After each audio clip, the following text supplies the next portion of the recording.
To the saints which are at Ephesus, and to the faithful in Christ Jesus, we considered so much at large the persons who are included in the term saints in the epistles to the Romans,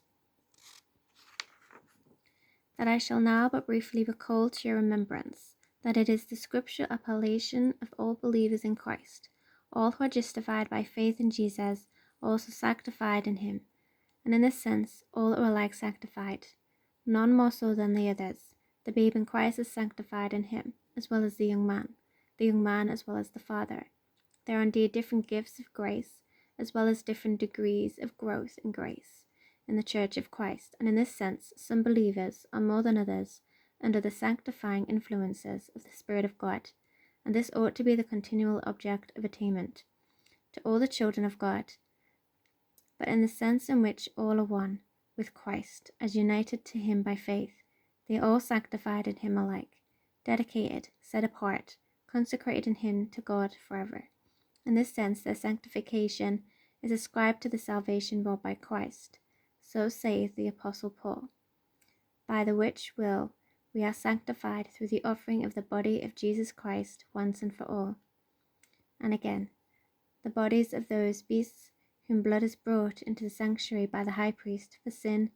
are burned without the camp. Wherefore Jesus also, that he might sanctify the people with his own blood, suffered without the gate. And so our blessed Lord ascribes the sanctification of his church in this sense, to faith in him, in his commission to the apostle of the Gentiles, to whom saith he, Now I send thee to open thy eyes and to turn them from darkness to light, and from the power of Satan unto God, that they may receive forgiveness of sins and inheritance among them which are sanctified by faith that is in me. Therefore I say, every believer in the Lord Jesus is sanctified in him, the weakest as well as the strongest, the poorest believer of this day, as well as the Apostle Paul. It is the more necessary to explain this from the gross errors that are prevalent on the subject. Many persons are in the habit of making justification only, as it were an dietary act, whereby men are brought into a state in which they may be sanctified and saved, and they that are not warranted to trust in Christ for salvation, till a certain purifying process takes place in them, which they call sanctification, a work of the Spirit, separate from the salvation wrought by Christ. Nothing can be farther from the gospel than this. This error keeps, I am satisfied, many of the children of God mourning all their days, looking for this purification in themselves, which they never feel or can feel. They confound two things which are quite distinct,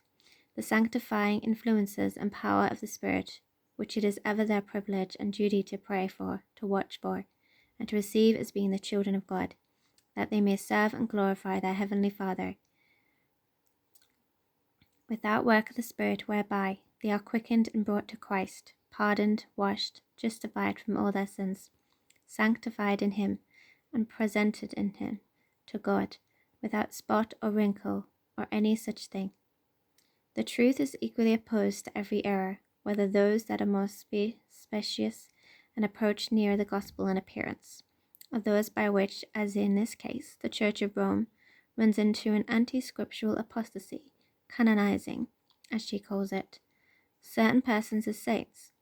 who were pretended to have advanced to some imaginary stage of perfection and holiness, but of whom multitudes have been characterized by devotion, indeed to her, but by ignorance of God and enmity against his gospel. I need not enter at length on the no less awful state of those who profess to protest against the adultery and superstition of Rome, but who use the very name of saint as a term of reproach and mockery, applied to those who do not fear to profess the faith, and follow the conduct of those who really are servants of Christ. Recollect then that the saints and the faithful brethren in Christ are similar terms for all those who truly believe in him as the hope and refuge of their souls.